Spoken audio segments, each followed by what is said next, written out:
when you have nothing to hide, simu ni sawa. Hata yake kuna wakati naangalia na block wale nafaa kublock.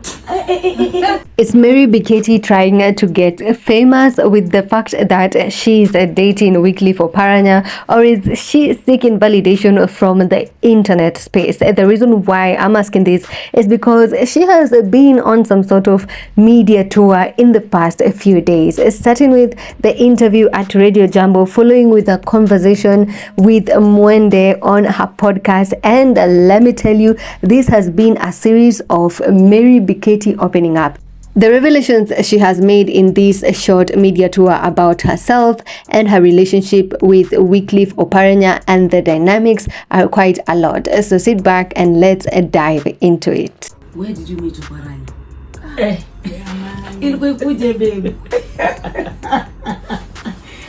We're in the business of where we met. So, ulipata wapi na mwishi? Tulipata na airport. All fairy tales and better yet love stories have a beginning, and for Mary Biketi, the moment when she crossed paths with her current man Wycliffe Oparanya was when she was boarding a plane. Apparently they met at the airport and sat next to each other on the plane. So that's how they initially met, but she also clarified that this was no sort of love at first sight, unlike in the fairy tales. Something else Mary Biketi dived into that was a bit interesting was the fact that she's not dating a prominent person for the first time. In this interview, she divulged about dating a prominent person, another one, before getting to date Oparanya, but that relationship ended. She decided to keep us speculating who this other person might have been, as she did not reveal the person's identity, but now we know she's not new to the game. Jua ukiingia katika mahusiano na mheshimiwa, ilikuwaje kwako wewe? Now that you had a life previously na sasa hivi umeingia katika mahusiano tofauti na mtu ambaye ni maarufu, ilikuwaje? Is not the first prominent person I've heard.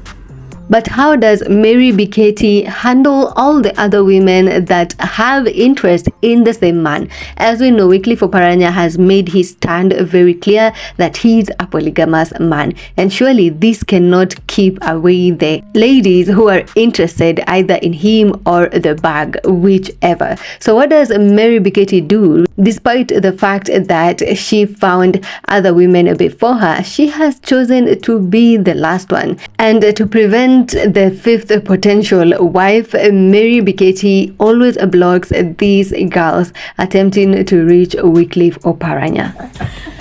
Who did you block? Ni waziri gani anakusumbuaga? Nani? Tudem tu. Tunamtafuta. Jamani. Wanatafuta nini na hata romantically speaking? Hakuna is constipated with love. Tudem. For really? Yes. Tudem bado? Wasichana wana. Na wanajua kuna 3 wives and you. Bado wanataka kuja.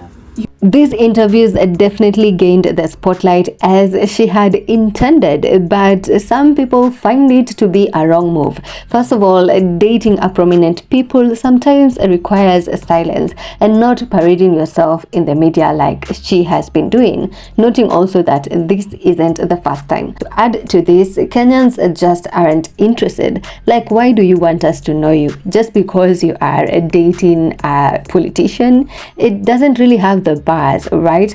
Anyway, let's dive into these comments. Why is she on every platform? What relevance is she looking for? There's no pride in having someone else's husband, said a lady on our comment section. How this is an achievement is beyond some of our comprehension.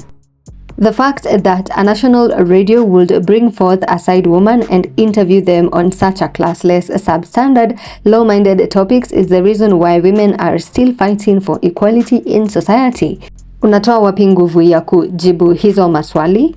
These were some of the reactions to Mary Biketi parading herself kwa mtandao. What are your views? What do you have to say about it? Comment down below, and thank you for watching this video. Always keep it here on BNN for more updates.